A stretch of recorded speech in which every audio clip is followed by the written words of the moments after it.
Hello, j'espère que vous allez bien. Aujourd'hui, je vais vous parler de la disparition de Grace Victoria qui a été enlevée par sa mère en Suisse à Genève. Avant de commencer, je tiens à remercier Olivier, son papa, qui m'a permis d'en parler et de partager son témoignage. Je vous demande aussi de partager cette vidéo le plus possible pour aider Olivier à retrouver sa fille. Merci.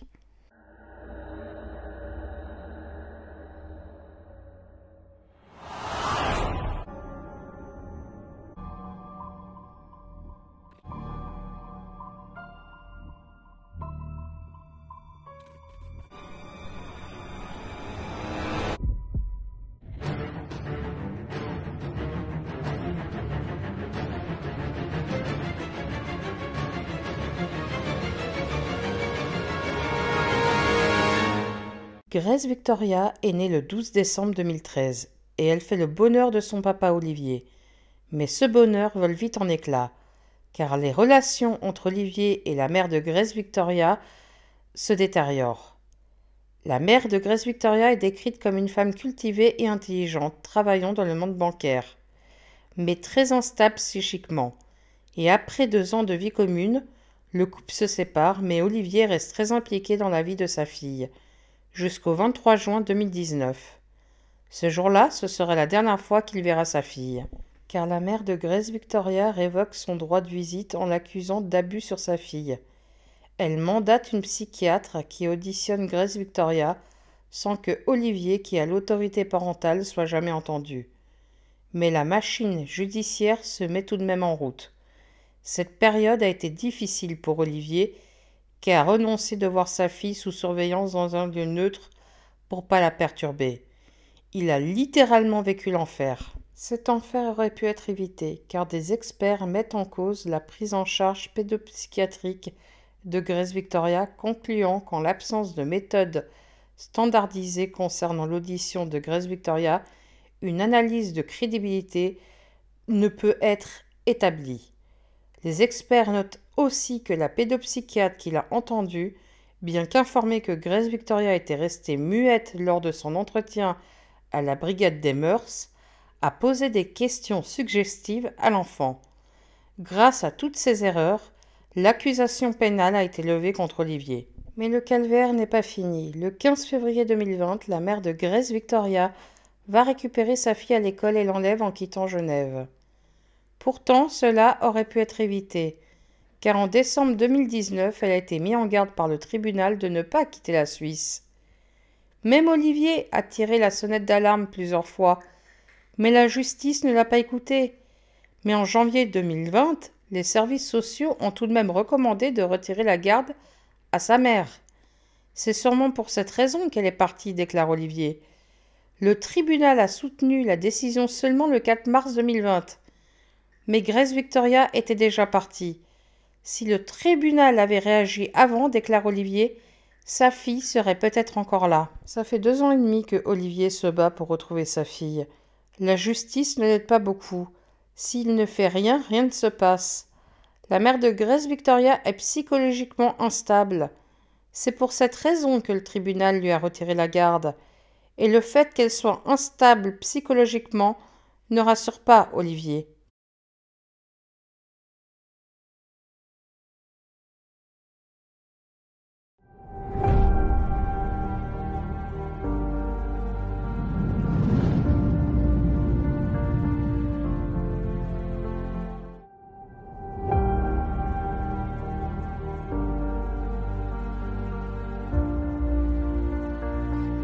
Je suis un homme de 55 ans, le papa de Grace Victoria, qui a été enlevé par sa maman. Et qu'aujourd'hui, personne ne sait me dire où elles sont, où elle est. Et bien évidemment, inquiet et désespéré à recevoir au moins un signe de vie.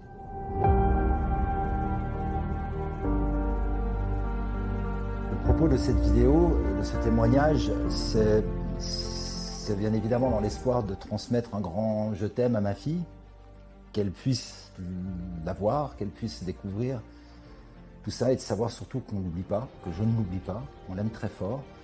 Et puis aussi d'inviter le plus grand nombre à comprendre l'importance que revêt le propos du partage C'est que là où je fais appel à vous, qui est de la partager, qui est de la diffuser, qui est d'interagir sur cette vidéo pour que justement il y ait la plus grande chance pour que ce message arrive à ma fille.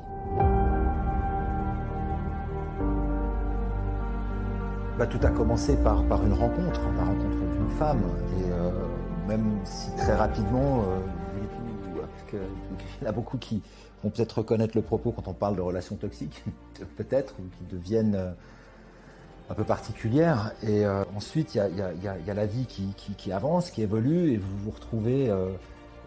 D'ailleurs, on en parlait même avec mon entourage, de dire mais qu'est-ce qui va se passer concernant les difficultés relationnelles qu'il y a avec la mère de ma fille, le jour où vraiment il y a quelqu'un dans ma vie. Alors effectivement, quand ce jour est arrivé, c'est là où, sans jamais pouvoir imaginer que ça parte dans les proportions dans lesquelles c'est parti, ça a été multiplié par l'infini en termes de violence dans les accusations, dans les propos, et ça pour finir plus seulement contre moi, mais contre tout mon entourage, ma famille, mes amis, ça a été jusqu'à l'entourage professionnel. Donc c'est une espèce de descente en enfer. La mère de ma fille allait comprendre que dans toutes ces actions ordies, que tout ça était en train de gentiment s'étouffer et plutôt se retourner contre elle, regrettablement. Il y allait avoir de grosses bêtises qui seraient faites et que j'entendais volontiers aussi, et je l'ai dit à qui voulait l'entendre, que ce soit au niveau des procédures civiles, des instances civiles ou pénales, que ça finirait certainement par un enlèvement et autres, et c'est ce qui s'est passé. Et ce qui est aussi extraordinaire, c'est que vous êtes... et j'oublierai jamais ce grand rendez-vous après des mois de procédure, enfin entendu et reçu, notamment par le TPA, qui est le tribunal de protection de l'adulte et de l'enfant. C'était en date du 12 décembre 2019, c'est le jour anniversaire, le 5e anniversaire de ma fille. Je les ai remerciés d'ailleurs pour avoir permis de célébrer ce doit être un jour de fête de cette manière. Et vous avez ce tribunal qui reste un tout petit peu en suspens de ce grand rapport demandé auprès des services de protection de l'adulte et de l'enfant, qui arrive en début d'année, qui demande clairement à ce moment-là le retrait immédiat de la garde de ma fille à sa mère, et vous ne comprenez pas pourquoi c'est pas écouté. Et puis que 2 semaines plus tard, force était de constater qu'il était parti. Il n'y avait plus personne, qu'il a fallu encore je ne sais combien de jours après l'alerte de disparition, notamment par l'école où était scolarisée ma fille, pour que les autorités daignent aller vérifier sur ce qui était le lieu de vie de ma fille, et vérifier qu'il y avait déjà des semaines qu'il n'y avait plus de signes de vie dans ce lieu, donc plus personne. Et donc là aussi,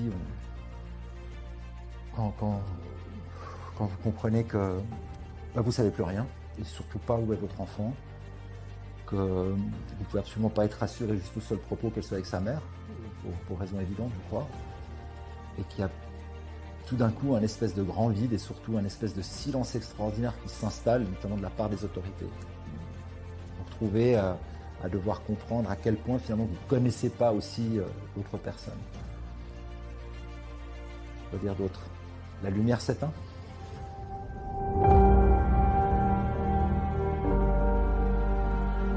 Vous faites ce rêve dans lequel, c'est un cauchemar, et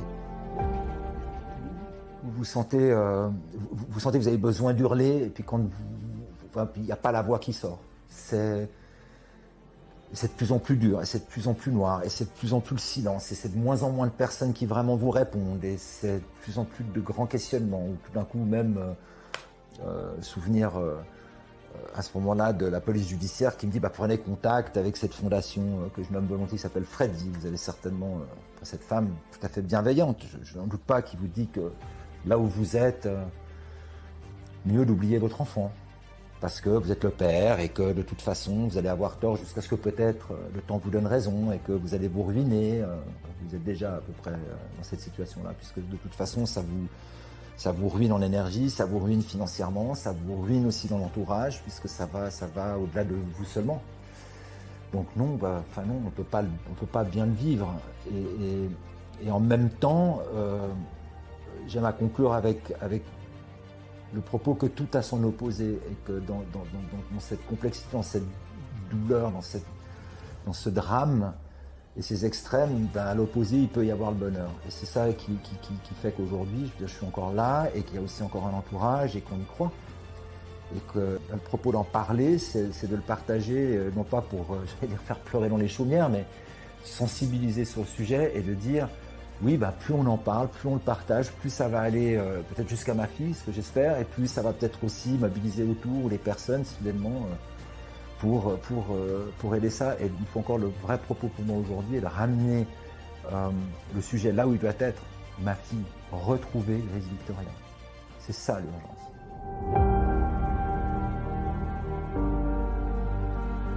La première chose, je crois, c'est surtout de ne rien inscrire dans le calendrier. Ce que je veux dire par là, c'est de ne pas mettre ou de vous mettre dans le faux espoir. C'est d'attendre une date où vous vous dites, ah, cette date, on aura retrouvé ma fille. Par exemple, en tout cas, moi, c'est ce que j'ai compris qu'il fallait surtout pas faire parce que il n'y a pas de temps. On ne sait pas. Enfin, c'est tellement, aujourd'hui dans mon propos, c'est tellement suspendu à un coup de chance, d'accord, à une intervention divine quelque part, qu'on n'ose pas y mettre un délai. Donc déjà éviter ça. Et puis surtout, revenir sur l'importance du temps. Et j'ai vu pour moi le temps que ça m'a pris pour arriver à finalement trouver les bonnes personnes qui vont tout de suite savoir, d'une manière impartiale, posée, calme, vous diriger, vous orienter, vous aider. Voilà, il n'y a pas d'autre. Pour moi, pour le gain de temps tout de suite, c'est 116 000 aujourd'hui qu'il faut vraiment appeler. Peut-être rien d'autre que ça. Et c'est Missing Children. Et puis aussi, rester dans l'amour. Parce que sinon, si vous restez dans la colère, qui peut être légitime, dans la rancune, dans les remords, dans le fait de trop vous remettre en question, de vous dire que vous auriez pu faire les choses autrement, ça ne sert à rien. Parce qu'on le sait, de toute façon, on est toujours plus intelligent après. Mais puis oui, rester et trouver cette force qui est juste celle d'être qui vous êtes et dans le doigt, malgré tout ce qui s'est passé, d'être heureux, quoi.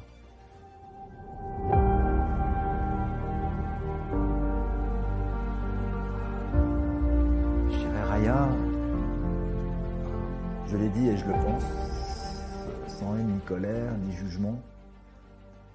J'essayerai de faire encore une tentative qui est d'appeler au plus profond de son cœur et de son âme, parce que je sais que si elle y va, elle sait que dans tout ce qu'elle a pu ouvrir en action, porter en accusation, que rien de tout ça n'est vrai. Et j'essaierai peut-être de la ramener à une lueur de raison, et d'abord pour notre enfant, pour sa fille. Parce que finalement, c'est bien Grace Victoria qui est la plus grande des victimes dans tout cela. De lui dire peut-être aussi, avant même que ce soit pour moi, mais je pense que Grace Victoria, juste de savoir que son papa est là, de pouvoir lui parler une minute, juste ça. Lui dire papa, je vais bien, papa, je t'aime, ou entendre de son papa, sa voix, et je pense que c'est quelque chose qu'une maman, peu importe laquelle, peut comprendre, qui est important avant tout pour son enfant, avant même que ce soit pour qui que ce soit d'autre. Donc j'essaierai en réponse juste d'essayer de la ramener à un temps soit peu de raison.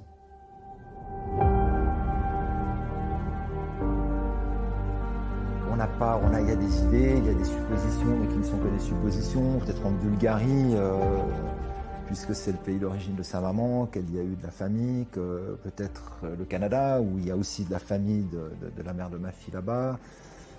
Enfin, on ne sait pas. Et croyez bien que je pense que si je le savais, je ne serais pas là en train de partager le propos de la manière dont je suis en train de le faire.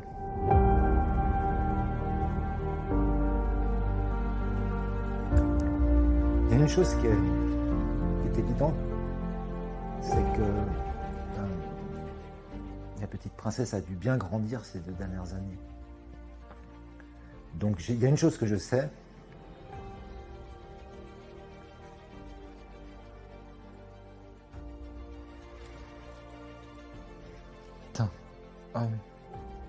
c'est que la petite fille que j'ai vue la dernière fois, le 23 juin 2019, n'est certainement plus cette petite fille aujourd'hui.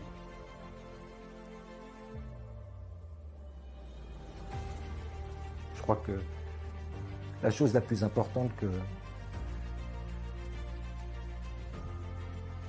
que j'aurais à lui dire, c'est simplement que je l'aime, que papa il est absolument pas fâché, que tout ça n'est pas de sa faute.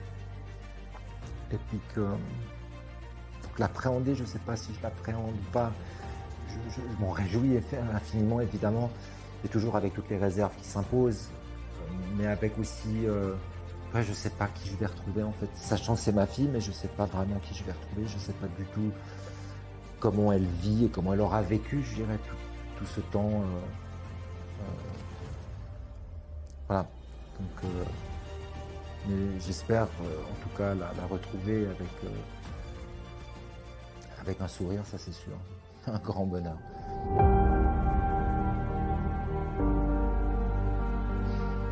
Codegan's World, c'est Tommy Belly, c'est Grace Victoria qui a été une extraordinaire source d'inspiration et pourquoi,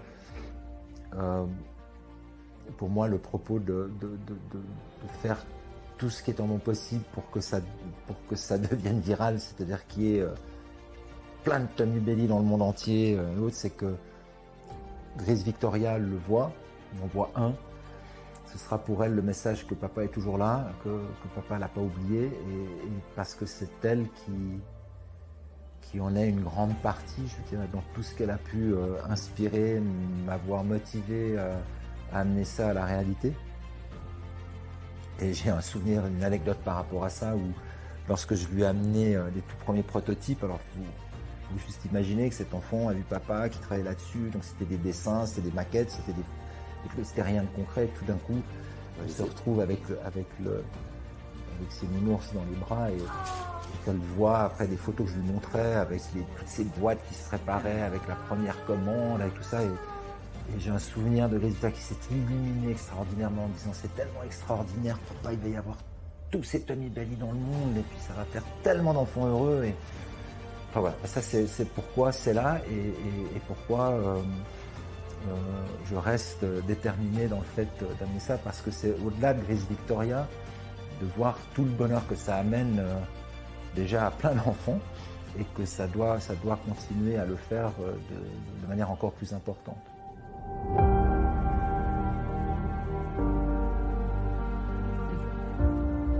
En conclusion, vous l'avez compris, il y a urgence, il y a un besoin d'aide.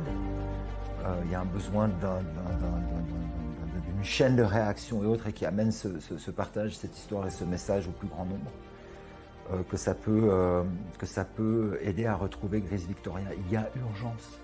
Ma fille est en danger, j'entends. Et c'est quelque chose que j'ai cessé de dire depuis maintenant près de 2 ans, que tout cet enfer a commencé.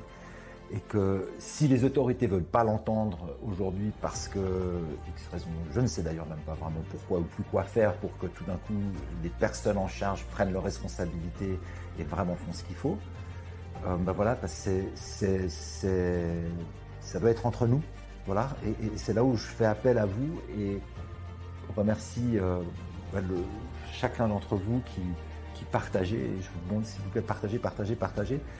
Suivez, inscrivez-vous sur la page de Missing Grace Victoria, suivez, partagez, peu importe le contenu que vous choisissez, il n'y a rien qui ne sert à rien.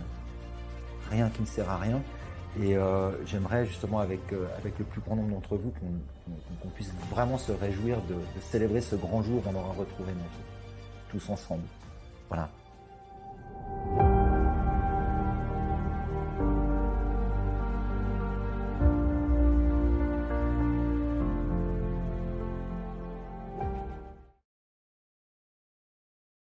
À ce jour, Grace Victoria et sa mère peuvent se trouver n'importe où.